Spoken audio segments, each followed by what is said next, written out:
안녕하세요. 어울림교회입니다. 하나님의 계획, 기독교의 세계화로 오늘 하나님의 말씀 전하도록 하겠습니다.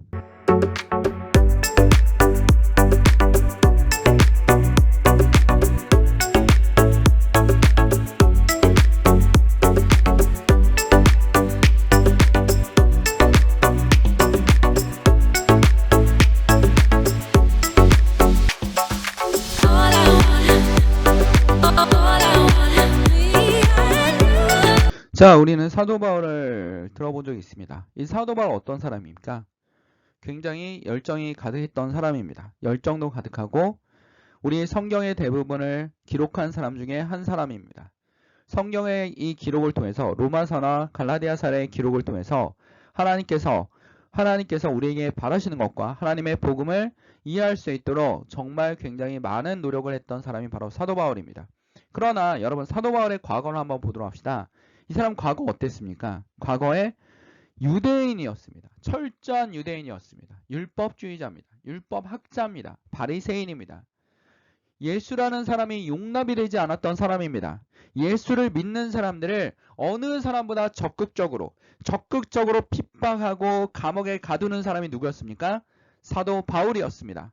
사도 바울이 예수를 따를 거라는 생각은 전혀 못했던 것입니다. 스데반 집사님이 순교하실 때도 분명히 사도 바울은 정말 악한 사람 중에 악하다라고 생각했을 겁니다. 사도행전 8장 1절에서 3절 한번 보도록 하겠습니다. 사도 바울이죠. 사울은 스데반이 죽임당한 것을 마땅하게 여겼다. 당연하다. 유대교에 어긋나는 이단적인 종교를 전하는 이런 사람들은 반드시 죽여야 된다라고 하는 게 바로 사도 바울이었습니다. 그날에 예루살렘 교회에 큰 박해가 일어났다. 자, 그래서 사도들 이외에는 모든 유대 지방과 사마리아 지방에 흩어졌다. 사람들이 피해간 겁니다. 언제 죽을지 모르기 때문에 누굴 피한 겁니까? 사도 바울이라는 사람이 나타났는데 이 사람은 다른 유대인들하고는 달라. 한번 잡히면 놓질 않아 라는 게 바로 당시에 사울의 역할이었습니다. 사도 바울은 이런 역할 속에서 있었던 사람입니다. 자기가 신념에 아니다 싶으면 어떡합니까? 반드시 그들을 멸종시켜야 되는 게 바로 사도 바울입니다. 경건한 사람들이 스데반을 장사하고 그를 생각하여 몹시 통곡하였다. 그런데 사울은 교회를 없애려고 날뛰었다. 그냥 있었던 사람이 아닙니다. 뭐 했습니까? 날뛰었습니다. 날뛰었다라고 성경은 표현합니다. 그러니까 절대로 한번 잡으면 놓지 않는 정말 악독한 사람이었습니다. 그게 바로 사도 바울이었습니다. 하나님은 왜 이 사람을 쓰셨을까요? 하나님은 왜 이 사람을 썼습니까? 그리고 이 사람은 정말 위대한 일을 하고 말았습니다. 12사도도 있었지만 12사도가 못했던 일을 사도 바울이 해내고 말았습니다. 그게 무엇입니까? 하나님의 교회를 로마로 전파시킨 사람입니다. 당시의 세계관은 뭡니까? 지중해 연안이 전부입니다. 당시에 땅끝이라고 생각한 것은 어디입니까? 에스파냐입니다. 신대륙의 개념과 아시아적 개념이 별로 없었습니다. 아프리카의 개념도 없었습니다. 굉장히 작다라고 생각했을 겁니다. 우리나라도 옛날에 고지도를 보면 어떻습니까? 자, 조선시대 15세기의 세계관을 그렸던 혼일강리 역대국도 지도를 한번 보십시오. 혼일강리 역대국도 지도를 보면 아프리카는 정말 조그만합니다. 중국만 엄청 크게 그렸습니다. 우리나라도 뭐 만만치 않습니다. 중국의 반 정도 됩니다. 지도를 볼 때마다 마음에 듭니다. 우리나라 이렇게 일본 코딱지만 합니다. 유럽도 막 거의 코딱지만 해요. 사우디아라비아 경상도만 합니다. 경상도. 조선시대 사람들이 바라보는 세계가 뭡니까? 중국은 큰 나라야, 나머지는 정말 작은 나라야 라는 그런 세계관이 15세기에도 있었다라는 겁니다. 근데 사도 바울이 살았던 건 1세기입니다. 1세기의 세계관은 로마가 전부였습니다. 땅끝이 어디였습니까? 에스파니아, 포르투갈입니다. 여기까지 전하면 된다라는 생각을 하고 있었을 겁니다. 사도 바울이 그런 세계관에 있었던 사람들 속에서 사도 바울은 어떻게 했습니까? 하나님께서 뒤집어 엎어버렸습니다. 오늘 여러분이 마음속에 악함이 있습니까? 아니면 하나님과 나는 반대되는 삶을 살고 있다라고 생각하지 않습니까? 하나님이 뭐 할 수 있습니까? 뒤집어 엎을 수 있습니다. 하나님께 기도하십시오. 뒤집어 엎어 주십시오. 내 자신을 뒤집어 엎어 주십시오. 하나님은 사도 바울에 뭘 본 겁니까? 열정. 한번 잡으면 놓지 않는다. 이 열정을 어느 누구보다 잘 알고 있었던 겁니다. 그래서 사도 바울을 쓰신 겁니다. 여러분의 마음은, 여러분의 기질은 누가 잘 알고 있습니까? 하나님이 잘 알고 있습니다. 여러분이 뭘 못하는지, 뭘 잘하는지 하나님은 분명히 알고 계신 겁니다. 그 알고 있는 마음속에 하나님께서 여러분을 그걸 가지고 쓰실 겁니다. 있는 그대로. 나 있는 그대로 받아주십시오. 자, 사울은, 그는 집집마다 찾아 들어가 집요합니다. 정말 무섭습니다. 무서운 사람이었습니다.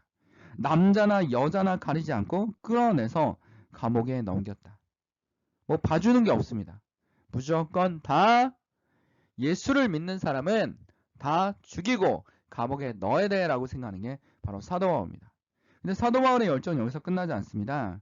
뭐라 하냐면 사도행전 9장 1절에서 5절에 보면 사울은 여전히 주님의 제자들을 위협하면서 살기를 띠고 있었다. 유대교 입장에서 뭐였습니까? 장난 아닌 열정이겠죠. 사울만 있으면 예수를 믿는 사람들은 소멸될 거야. 이제 끝났어. 예수교는 끝났어 라고 생각하고 있었을 겁니다. 살기를 띠고 있었고 그는 대제사장에 가서 대제사장을 시킨 것도 아닙니다. 대제사장에 가서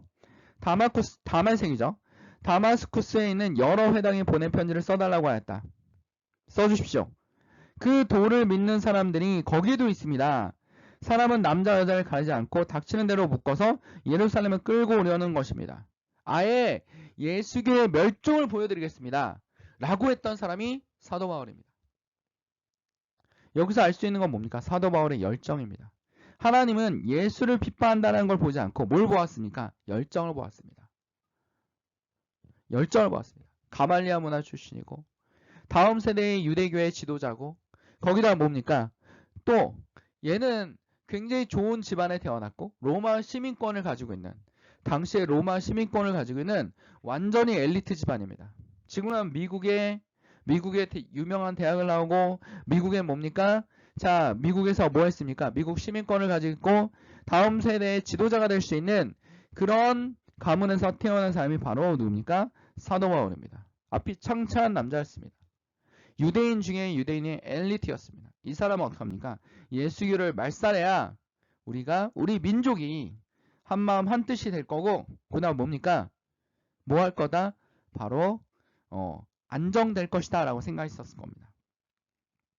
근데 예수님이 이 사람을 찾았습니다. 다마스쿠스로 가는 길에 예수님이 나타났습니다. 예수님의 환한 빛, 하늘에서 환한 빛이 그를 둘러 비추어 빛 때문에 아무것도 보이지 않는 겁니다. 새하얘진 겁니다. 세상이. 새하얘진 사람이 누굴 만났습니까? 예수님을 만났습니다. 그 예수를 핍박하던 사람이, 예수를 죽인다고 날뛰던 사람이, 예수교를 소멸시킨다라고 생각했던 사람을 누가 만났을까? 예수님을 만났습니다. 예수님에게 당신은 누굽니까? 그랬더니 예수님이 뭐라고 얘기합니까? 사울아 사울아 네가 왜 나를 핍박하느냐? 사울은 뒤집어졌을 겁니다. 아니 예수는 죽었고 예수를 딴 사람들은 이단이고 유대교에 반대되는 사람이고 아무것도 아니었던 사람인데 그 예수가 살아있습니다. 주님은 누구십니까?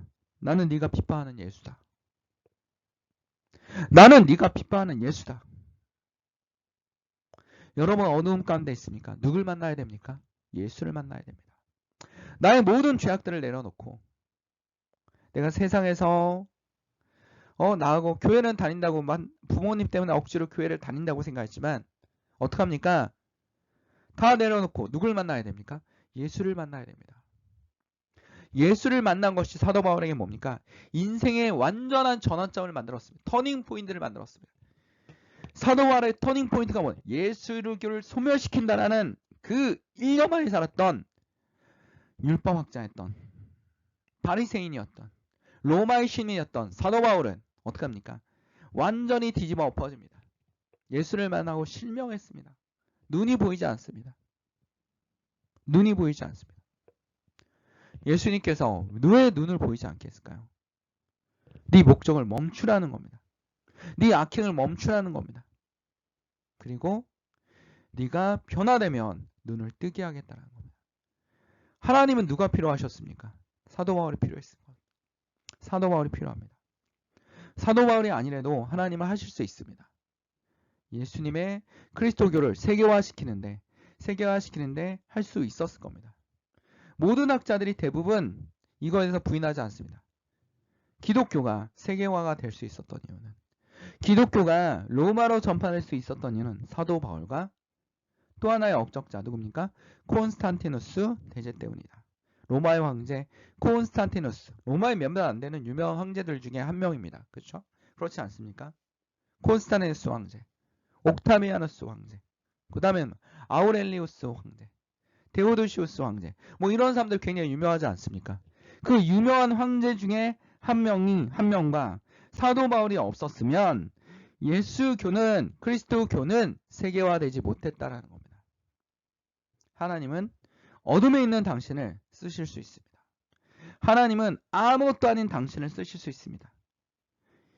교회를 다닌다고 하지만 교회를 욕하고 있는 당신을 쓰실 수 있습니다. 그게 바로 하나님입니다. 하나님은 누구든 쓸 수 있습니다. 그를 통해서 하나님의 뜻을 이루실 수 있습니다. 사도 바울은 이 이후에 완전히 바뀌었습니다. 그의 열정은 어디를 향했습니까?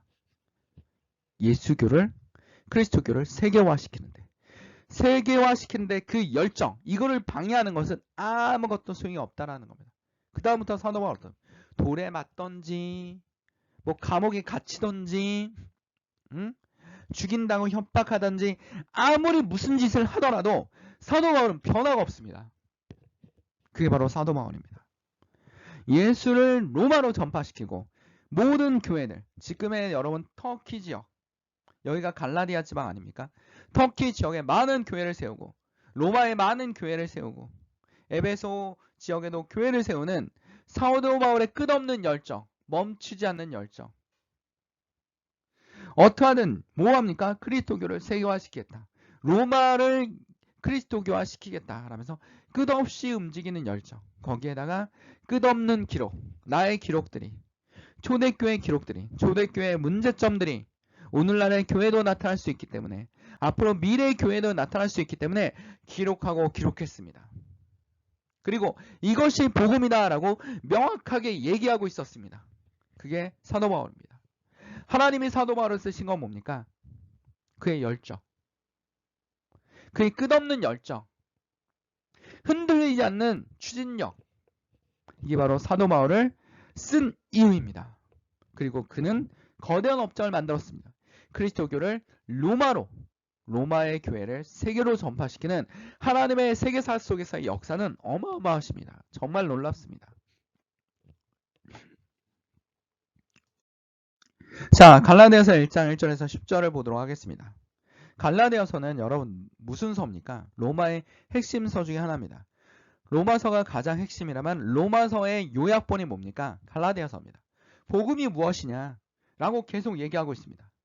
지금부터 2000년 전에 사도 바울은 이게 바로 복음이다. 예수의 복음이 바로 이것이다 라고 명확하게 얘기했기 때문에 오늘날 우리도 뭐 할 수 있습니까? 예수님 당시 시대에 말했던 그 복음의 핵심을 우리도 전파할 수 있었던 겁니다. 갈라디아서 1장에 보면 예수 그리스도께서 그리고 그분을 죽는 사람들 가운데서 살리신 하나님 아버지께서 임명하심으로써 사도가 된 바울이 자기를 뭐라고 얘기하고 있습니다. 사도다 라고 얘기하고 있습니다. 사도는 12제자를 얘기하는 겁니다. 근데 왜 사도 바울이 사도다, 자꾸 사도다 라고 얘기합니까? 사도라는 사람은 뭡니까? 예수님에게 직접 배운 사람들, 예수님을 만난 사람들, 예수의 부활을 목격한 사람들을 사도라 했습니다. 근데 사도 바울은 예수님의 제자가 아니었습니다. 예수님을 핍박하던 사람이었습니다. 바리새인 중에 바리새인이고 율법학자 중에 율법학자였습니다. 로마의 시민이었습니다. 사울이 예수님을 전파한다고 했을 때 그리스도교인들도 무서워했습니다. 저 사람 뭐 하는 거지? 바뀔 리가 없어. 그렇게 악독했던 사람이야. 어떻게 하는 어린아이와 상관없이 모든 예수를 믿는 사람 모두 다 잡아 죽이는 사람인데 이제 다시 예수를 전파한대. 무서워했을 겁니다. 성경에도 기록이 있습니다. 근데 사도라고 얘기한 바울에 대해서 또 공경하는 무리도 있었습니다. 뭐였습니까? 제가 왜 사도야? 예수님의 제자가 아니잖아.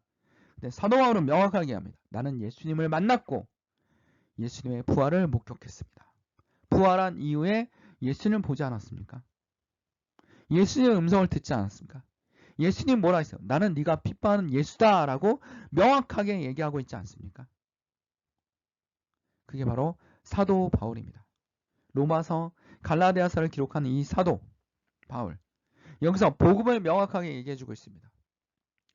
6절에 보면 자, 여러분 그리스도 은혜 안으로 불러주신 분에게서 여러분이 그렇게도 빨리 떠나 다른 복음으로 넘어가는 데는 나는 놀라지 않을 수 없습니다. 다른 복음에 빠지고 있지 않습니까?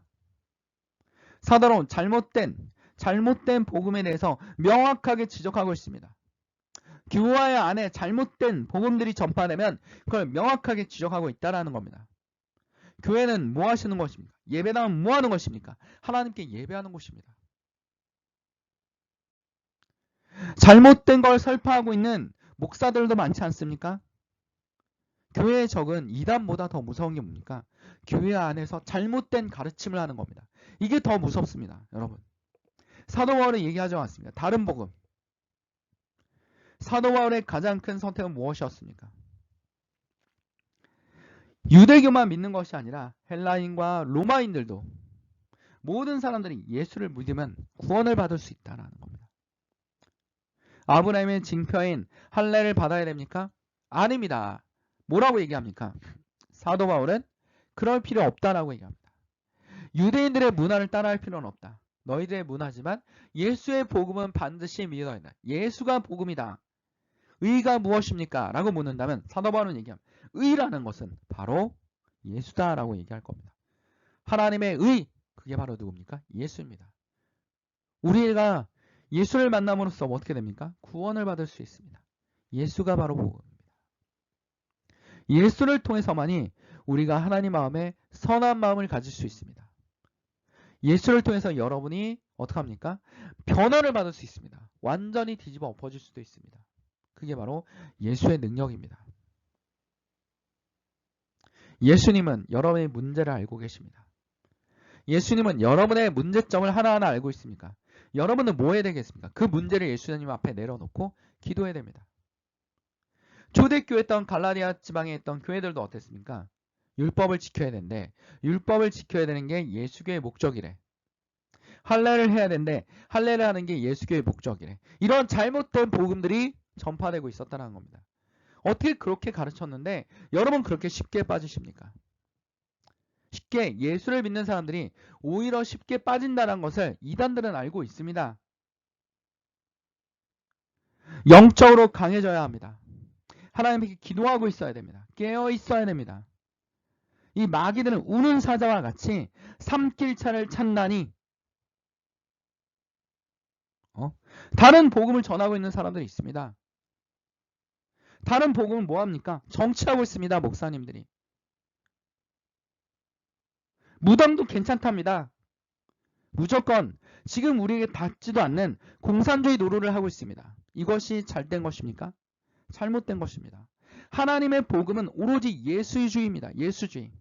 제가 얘기하지 않습니까? 이 이데올로기는 자유주의와 사회주의와 민족주의 이런 이데올로기는 그 국가를 유지하고 그 당시 상황의 문제점을 파악하고 만들어낸 학자들의 의견입니다. 이걸 통해서 인간이 얼만큼 더 행복하게 살 수 있는지를 얘기하고 만들어냈던 것입니다. 하나의 수단에 불과합니다. 우리의 목적은 무엇입니까? 수단이 아닙니다. 우리의 목적은 예수 그리스도를 믿는 것입니다. 예수 그리스도를 전파하는 것입니다. 다른 복음에 놀아지 않을 수 없습니다. 7절에 실제로 다른 복음이 있는 것이 아닙니다. 다른 복음은 있지 않습니다. 이건 복음이 아닙니다. 그건 다른 복음이라 얘기할 수 없습니다. 잘못된 의견입니다. 다만 몇몇 사람들이 여러분을 교란시켜서 그리스도의 복음을 왜곡시키려고 하는 것뿐입니다. 사랑하는 성도 여러분, 어울림 교회 여러분, 유튜브로 통해서 하나님의 말씀을 듣는 여러분, 우리는 뭐 해야 됩니까? 예수 복음 안에서 벗어나면 안 된다라는 겁니다. 자, 예수교가 어떻게 해서 또 하나의 세계적인 종교가 됐냐면, 사도 바울이 그 밑거름을 깔아서 로마까지 다 전파시켰다면, 로마는 예수교를 핍박하지 않았습니까? 우리가 그렇게 알고 있지 않습니까? 그러나 로마는 종교에 관대했던 나라입니다. 다 신교입니다. 다 돼. 아무 신이나. 종교적으로 개방적인 것입니다. 근데 몇몇 황제들은 예수교를 핍박했습니다. 몇몇 지역에서는 예수를 핍박했습니다. 그 이유는 왜 그렇습니까? 기독교는 유일신교입니다. 그러니까 로마는 한 지역에 만약에 여기가 솔 임피투스라는 태양신을 믿고 있습니다. 그러면 그 지역에 있는 사람들은 솔 임피투스를 다 믿어야 합니다. 여기는 비너스를 믿고 있습니다. 그럼 비너스를 다 믿고 있어야 됩니다. 한 사람이 신을 믿지 않는다면, 아니면 다른 신을 믿는다면 이 지역에 솔 임피투스라는 신이 노할 수 있습니다. 심지어는 사람도 신이 될 수 있는 게 로마입니다. 로마. 근데 로마는 기독교가 이해가 안 됐습니다. 오히려 유일신이고 다른 신은 믿을 수 없다라고 얘기합니다. 그리고 로마에 없는 종교적 성격이었습니다. 이 종교가 발달되어 있는 로마 사람들은 뭐라고 생각하냐면 신은 존재한다. 많은 신이 존재한다라고 생각합니다. 그러면 힌두교랑 비슷합니다. 인도의 힌두교 어떻습니까? 신이 엄청 많지 않습니까? 신이 막 2억 이 정도 됩니다. 이런 신이 존재합니다. 제주도에도 여러분들 어떻습니까? 정통적인 신들이 되게 많지 않습니까? 그런 것처럼 로마도 제우스, 비너스, 포세이돈, 솔, 임피투스, 그리스에 나오는 모든 신들을 믿는 것뿐만 아니라 더 많은 신을 믿기도 합니다. 그들은 그의 세계관이 그렇게 잡혀 있습니다. 근데 이 다신주의에서 또 하나의 특징이 뭐냐면 로마는 가장 강력한 신을 원합니다. 강력한 신을 좋아합니다. 콘스탄티누스 황제가 이 사람은 예수를 믿던 사람이 아닙니다. 태양신 솔 임피투스를 믿던 사람입니다. 근데 콘스탄티누스 황제가 제국의 지배권을 가지고 싸울 때 콘스탄티누스 이후에 군인 정치 시대라서 굉장히 혼란스러웠습니다. 자, 우황제 시대가 끝나고 군인 정치로 제국은 혼란스러웠습니다. 이때 황제권을 강화시키기 위해서 황제권을 차지하기 위해서 콘스탄티누스는 지배권에 전쟁을 벌였습니다. 근데 콘스탄티누스 황제의 기록에 의하면 꿈에 예수가 나타나서, 예수님께서 나타나서 너의 방패에 XP를 새기거라. 크리스토라는 뜻입니다. XP를 새기거라 해서 이걸 우리는 성스러운 방패라며 XP를 새기고 이 제국의 지배권에서 큰 승리를 거둡니다. 그리고 콘스탄티누스 황제는 개종을 합니다. 물론 그리스도교로 개종을 합니다. 황제가 그리스도교를 믿으니까 모든 사람들이 어떻게 합니까? 그리스도교가 빠르게 로마로 퍼져나갑니다.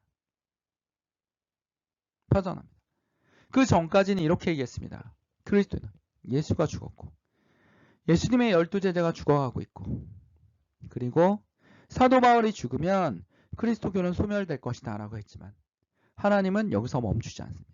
누구에게? 황제에게 하나님의 복음이 들어가게 합니다. 하나님은 역사 속에서 역사하시고 지금도 역사하고 계십니다. 한국 교회도 뭐하고 있습니까? 대전환점에 이르렀습니다. 한국 교회도 터닝포인트에 거의 다가오고 있습니다. 그게 바로 한국 교회의 모습입니다. 오늘 이 자리에 하나님께 기도하십시오. 한국 교회가 다시 무너졌다가 다시 일어날 수 있는, 어둠이 무너졌다가 다시 하나님 앞에 있는 깨끗한 종교로, 하나님의 종교로 다시 나타날 수 있습니다. 그게 바로 한국 교회의 전환점입니다. 예수교는 다른 것과 다르게 끝없이 전파합니다. 모든 사람들에게 설파하지 않았습니다. 1대1로, 2대1로 끝없이 전파돼서 계속 전파됐습니다. 이게 바로 그리스도의 힘입니다. 전도하는 삶. 삶 속에서 전도했습니다. 목공일하다 전도하고, 장사하다 전도하고, 회사 다니다 전도하고 했던 것이 당연히 그들의 모습이었습니다. 핍박한데도 멈추지 않았습니다. 그 시기만 지나면 또 하나님이 좋은 시기가 올 거야.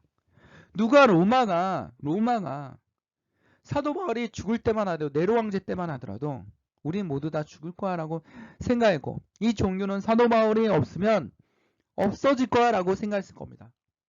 당시에 그런 얘기가 왔다 갔다 했습니다. 근데도 불구하고 하나님은 황제가 그리스도교를 믿고 그 다음 황제인 데오도시우스 황제 때 그리스도교를 국교화시키는 우리의 종교야 라는 국교화시키는 일이 벌어집니다. 그리고 로마를 통해서 전 유럽이 서로마가 무너지면서 전 유럽이 게르만이 세운 모든 나라들이 누굴 믿습니까? 예수를 믿기 시작합니다. 예수를 믿기 시작합니다. 전 유럽이 예수를 믿기 시작합니다. 이슬람이 쳐들어와서 서로마와 교환권을 무너뜨렸습니다. 이게 예수가 무너지는 거였습니까? 아닙니다. 이슬람 지역이 지금 갈라디아 지방을 다 차지해버리니까 예수교를 전파하는 유럽의 국가들은 교환권이 무너지니까 교환권이 무너지고 교회의 권위가 무너지니까 예수님이 나타난다라는 겁니다. 예수님이 나타나서 예수님이 학예술과 종교개혁을 통해서 어떻게 합니까? 학예술의 발달과 종교개혁과 새로운 르네상스 시대를 맞아요. 어떻게 합니까? 동유럽과 아시아와 아프리카와 신대륙까지 하나님의 복음이 전파돼서 세계에서 가장 그리스도교를 믿는 사람이 많은 그런 종교가 되었습니다. AD 60년에 1000명밖에 안 됐던 그리스도인이 AD 400년 때 3000만 명이 되고 지금은 세계 인구 30%가 믿는 70억의 인구 30%가 믿는 종교가 되었습니다. 이게 바로 하나님의 능력입니다. 생각지도 못했던 이 모든 전파력. 교환권이 무너지면 교회가 무너지는 건가? 아닙니다. 그 뒤에 누가 계십니까? 하나님이 계십니다. 하나님은 모든 것을 압도하고 계십니다. 모든 것을 섭리대로 움직이고 계십니다. 교환권이 무너지면 하나님이 살아나셨습니다. 절대왕정 시대가 열리고 그 다음 절대왕정 시대가 무너지니까 시민의 시대가 열리는 민주주의가 발전하는 모든 인권이 동등해지고 평등해지는 시대를 만드셨습니다. 그 안에서 예수님 뭐하고 있습니다? 전파하고 있습니다. 그리스도교를 전파하고 있습니다. 전 지구로 확장하고 계셨던 겁니다. 그게 바로 하나님의 능력과 계획입니다.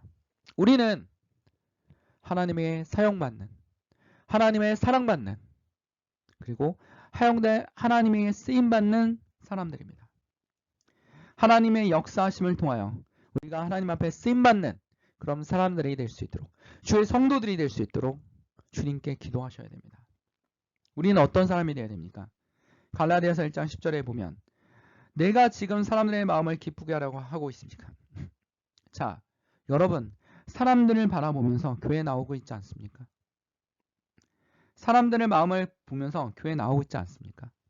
나오는 것만 해도 괜찮다라고 생각을 합니다. 하나님의 마음을 기쁘게 해드리려고 하고 있습니까? 아니면 사람의 환심을 사려고 하고 있습니까? 내가 아직 사람의 환심을 사려고 하고 있다면 나는 그리스도의 종이 아닙니다. 사도 바울의 얘기입니다. 그리스도의 종이 아닙니다. 나는 하나님을 기쁘게 하는 종입니다. 하나님을 기쁘게 하는 종입니다. 여러분도 누가 되어야 됩니까? 하나님을 기쁘게 하는 종이 되어야 됩니다. 하나님을 기쁘게 하는 사람이 되어야 됩니다. 하나님을 기쁘게 하는 청소년이 되어야 됩니다. 하나님을 기쁘게 하는 유초동부가 되어야 됩니다. 이것이 무엇입니까? 하나님의 원하시는 겁니다. 오늘도 하나님을 기쁘게 하시는 여러분이 되길 원합니다. 하나님의 믿음 안에서 자라는 여러분이 되길 원합니다. 변화되는 여러분이 되길 원합니다. 다메섹 도성에서 예수를 만나는 사도 바울처럼 어디서든지 예수를 만난, 골방에서도 예수를 만날 수 있고 회사에서도 예수를 만날 수 있고 모든 곳에서 예수를 만나서 변화되는 여러분이 되길 원합니다. 여러분 삶 속에서 전파되는 조용한 전파가 이루어지길 원합니다. 그리스도교는 조용한 전파를 통해서 어떻게 됩니까? 하나님의 나라를 확장하고 하나님의 뜻을, God's will, 하나님의 뜻을 이루고 있었다라는 겁니다. 누가 움직이고 계십니까? 하나님이 움직이고 계십니다. 누가 승리하셨습니까? 예수 그리스도께서 승리하셨습니다. 마귀가 방해하더라도 전 세계로 하나님의 복음이 나가는 것처럼 여러분의 가정에도 하나님의 복음이, 여러분의 이 설 명절에도 하나님의 역사심이 나타날 것입니다. 하나님은 여러분을 기억하고 계십니다. 여러분의 어둠이 있습니까? 여러분 바람이 있습니까? 우리는 결혼했는데 아이가 생기지 않습니다. 하나님께 기도해 보십시오. 분명히 하나님의 영광을 위하여 아이가 태어나게 하실 겁니다. 너무나 아픈 곳이 많습니다. 하나님 치료하여 주시옵소서. 내 마음이 악함으로 가득합니다. 마귀가 내 머리를 가지고 장난합니다. 제가 미쳐가는 것 같습니다. 하나님이 치료하실 것입니다. 하나님은 모든 것을, 여러분의 문제를 다 알고 계십니다. 그 문제를 하나님께서 치료하시고 역사하시고 여러분을 만나 주실 겁니다. 우리의 할 일은 뭡니까? 하나님을 만나는 것입니다. 예수를 만나는 것입니다. 예수를 만나서 우리를 변화시키는 것입니다. 그게 우리의 역할입니다. 한 말씀을 기억하십시다. 내가 지금 사람들의 마음을 기쁘게 하려고 하고 있습니까? 아니면 하나님의 마음을 기쁘게 하려고 해드리려고 하고 있습니까? 아니면 사람의 환심을 사려고 하고 있습니까? 내가 아직도 사람의 환심을 사려고 하고 있다면 나는 그리스도의 종이 아닙니다. 나는 하나님을 기쁘게 하는 사람입니다. 이 말을 우리는 꼭 기억해야겠습니다. 기도하겠습니다. 사랑하는 충만하신 하나님 아버지, 오늘도 주의 말씀 속에서 주의 역사하심을 통해서 우리 안에 예수 그리스도의 역사가, 살아계신 예수의 역사가 지금도 살아계시고 우리를 인도하시는 예수님의 모습대로 따라가게 하여 주시옵소서. 주의 능력이, 주의 말씀이, 주의 역사하심이 우리 가운데 임하시고 우리의 문제점을 해결하시고 우리의 어둠을 해결하시고 우리의 모든 것을 주님 앞에 맡기고 나아갈 수 있는 주의 성도들이 되게 하여 주시옵소서. 설 명절을 통해서 하나님의 복음이 더 확장되게 하시고 아직도 예수를 묻거나 예수를 바라보지 못하는 사람들을 통해서 하나님을 바라볼 수 있는 그런 주의 성도들이 될 수 있도록 주님 붙들어 주시옵소서. 이 모든 것을 주님께 맡겨오며 예수 그리스도 이름으로 기도드립니다. 아멘. 자, 하나님께 영광의 박수를 올립니다. 하나님도 오늘도 역사하고 계시고 여러분 마음속에 하나님이 역사하고 계십니다. 유튜브를 통해서, 방송을 통해서, 인터넷을 통해서 하나님의 역사하심이 또 나타나고 있습니다. 이 땅 위에, 이 IT 땅 위에, 유튜브 땅 위에, 실제로는 오프라인과 온라인 땅 위에 하나님의 복음이 끝없이 전파되고 전파될 것입니다. 하나님께 영광의 박수를 올립니다.